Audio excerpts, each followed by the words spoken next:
నమస్కారం. జిల్లా సమాచార లేఖకు స్వాగతం. భద్రాద్రి కొత్తగూడెం జిల్లాలో ఇటీవల జరిగిన అభివృద్ధి కార్యక్రమాలు, ప్రారంభోత్సవాలు, ముఖ్య సంఘటనలు, సమీక్షా సమావేశాలు, రాజకీయ అంశాలపై మా ఆకాశవాణి ప్రతినిధి రేగళ్ల హరికృష్ణ అందిస్తున్న జిల్లా వార్తల లేఖ గురించి ఇప్పుడు తెలుసుకుందాం.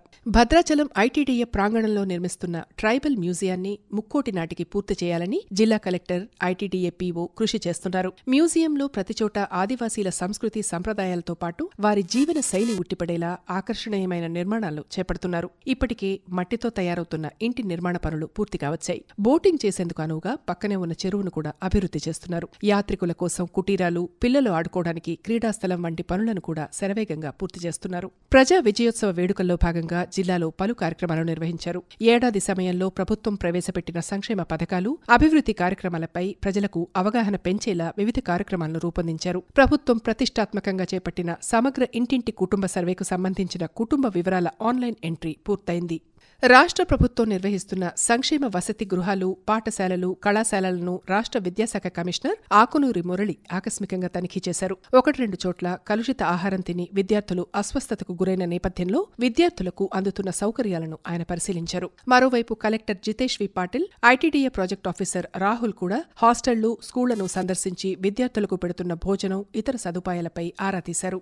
గడిచిన నెల రోజుల్లో రెవెన్యూ మంత్రి పొంగులేటి శ్రీనివాసరెడ్డి 3 సార్లు జిల్లాలో పర్యటించారు. భద్రాచలం నియోజకవర్గ స్థాయి సమావేశంలో పాల్గొనడంతో పాటు ఇల్లందు, జూలూరుపాడు మండలాల్లో పలు అభివృద్ధి పనులకు మంత్రి పొంగులేటి శంకుస్థాపన చేశారు. ఈ పర్యటనలో భాగంగా జిల్లా అభివృద్ధికి తమ ప్రభుత్వం తీసుకుంటున్న చర్యలను వివరించడంతో పాటు అధికారులకు స్పష్టమైన దిశానిర్దేశం చేశారు. విధుల్లో నిర్లక్ష్యం వహించే ప్రభుత్వ అధికారులపై వేటు తప్పదని ఈ సందర్భంగా పొంగులేటి హెచ్చరించారు. రాష్ట్ర వ్యవసాయ శాఖ మంత్రి తుమ్మల నాగేశ్వరరావు కూడా జిల్లాను సందర్శించారు. కొత్తగూడెంలో 1.5 కోట్ల రూపాయలతో నిర్మించిన గ్రంథాలయ నూతన భవనాన్ని ప్రారంభించారు.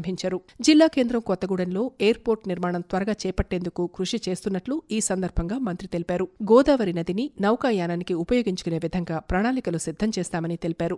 భద్రాచలంలోని యూత్ ట్రైనింగ్ సెంటర్లో గిరిజన యువతీ యువకులకు మట్టితో ఇటుకల తయారీ, తేనెటీగల పెంపకంపై శిక్షణా తరగతులను నిర్వహించారు. ఈ ట్రైనింగ్ తీసుకున్న వారికి ఆర్థిక సాయం అందించి వాళ్లు సొంతంగా వ్యాపారం పెట్టుకుని ఉపాధి పొందేందుకు అధికారులు చేయూతనందిస్తున్నారు. ఈ శిక్షణా కార్యక్రమాలకు భద్రాచలం ఏజెన్సీకి చెందిన పలువురు యువతీ యువకులు హాజరై ఆయా అంశాల్లో మెళకువలు నేర్చుకున్నారు. జిల్లా విద్యాశాఖ ఆధ్వర్యంలో అన్నపురెడ్డిపల్లిలో 3 రోజుల పాటు జిల్లా స్థాయి వైజ్ఞానిక ప్రదర్శనను ఏర్పాటు చేశారు.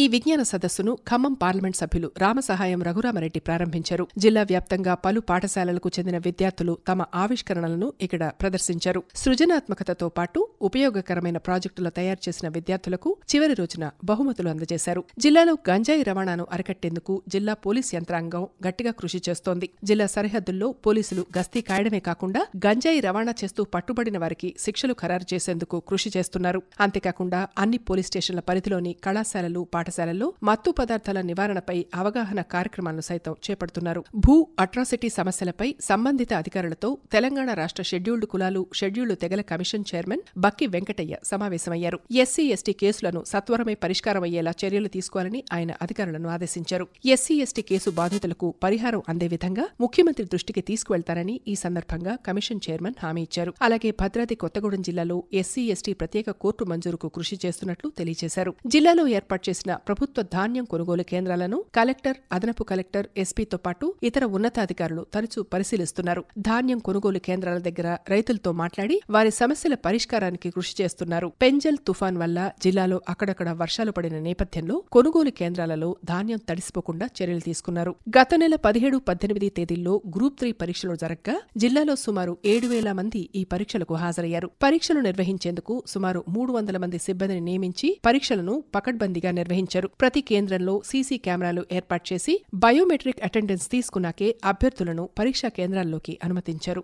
బాలల దినోత్సవం, గ్రంథాలయ వారోత్సవాలు, బిర్సా ముండా 150వ జయంతి ఉత్సవాలు, రాజ్యాంగ దినోత్సవం, దివ్యాంగుల దినోత్సవాలు వంటి రాష్ట్ర అధికారిక కార్యక్రమాలను జిల్లాలో ఘనంగా నిర్వహించడంతో పాటు ఇందిరమ్మ ఇళ్లు, గ్రామ పంచాయతీ ఎన్నికలకు సంబంధించి పలుమార్లు కలెక్టరేట్లో సమీక్షా సమావేశాలు జరిగాయి.